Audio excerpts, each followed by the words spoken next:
बहुत समय पहले की बात है। माधवपुर नामक गांव में एक गरीब किसान अपनी बूढ़ी अम्मा के साथ रहा करता था। उसके पास एक छोटी सी जमीन थी जो कि बंजर हो चुकी थी। फिर भी वह दिन रात उस पर मेहनत करता था।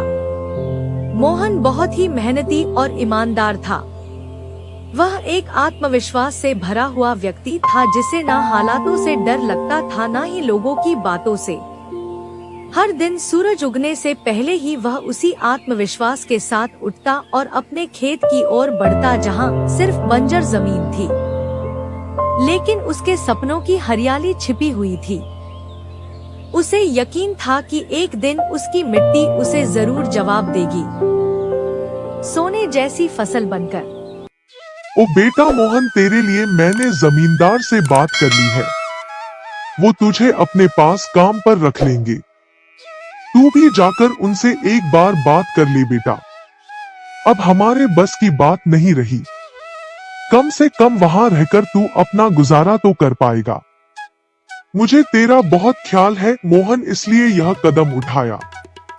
जाकर बात कर ले, सब ठीक हो जाएगा।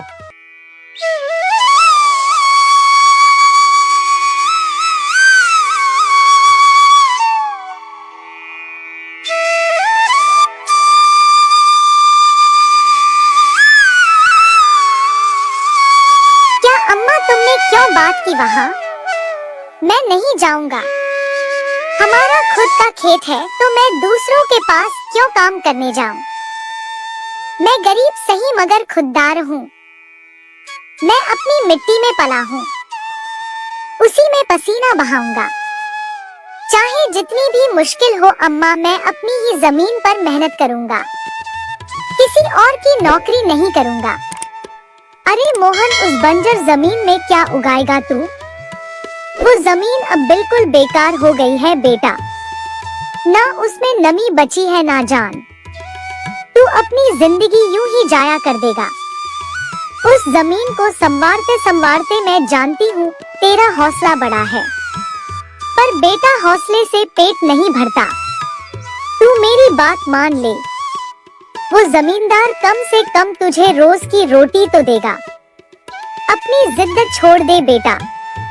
तू थक जाएगा पर वो जमीन कुछ नहीं देगी तुझे। अरे अम्मा, तुम बेकार में ही इतनी परेशान हो रही हो। देखना, एक दिन मैं उसी जमीन से सोना निकालूंगा। यह जमीन ही हमारी सबसे बड़ी ताकत बनेगी। मोहन खेत में काम कर ही रहा था कि तभी वहाँ पर एक आदमी आकर बोला, अरे मोहन भैया, आपको भी मानना पड़ेगा। आप फिर से इस बंजर जमीन पर मेहनत कर रहे हैं। अरे मंगेश भैया, अब क्या करें? जमीन हमसे ज्यादा मेहनत करवा रही है, पर क्या करें? धरती तो माँ समान होती है, जैसा वह चाहे वैसा ही करना पड़ता है। कभी सख्त हो जाती है, कभी चुपचाप सब सह लेती है, कभी बीज को छुपा लेती है तो कभी उसे जीवन दे देती है। हम तो बस उसके बच्चे हैं जो उसके हर रंग को अपनाना जानते हैं।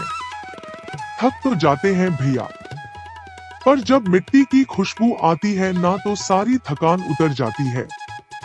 उम्मीद है यह माँ हमें खाली हाथ नहीं लौटाएगी। बस थोड़ा और सब्र, थोड़ा और विश्वास।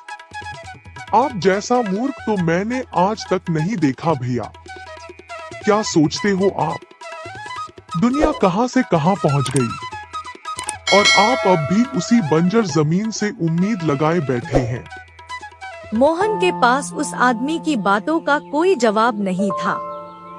वह वहां से अपने घर चला जाता है।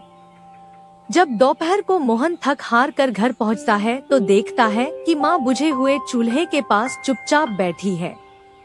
क्या हुआ अम्मा? तुम ऐसे क्यों बैठी हो?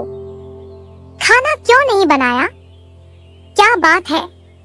बेटा, चूल्हा जलाने के लिए लकड़ियाँ नहीं है, इसीलिए चूल्हा कैसे जलेगा? बस इतनी सी बात है अम्मा। मैं अभी जाकर ले आता हूँ लकड़ियाँ। मोहन लकड़ियाँ लाने जंगल चला। Thanks for watching. Like and comment. Subscribe our channel Cartoon Stories.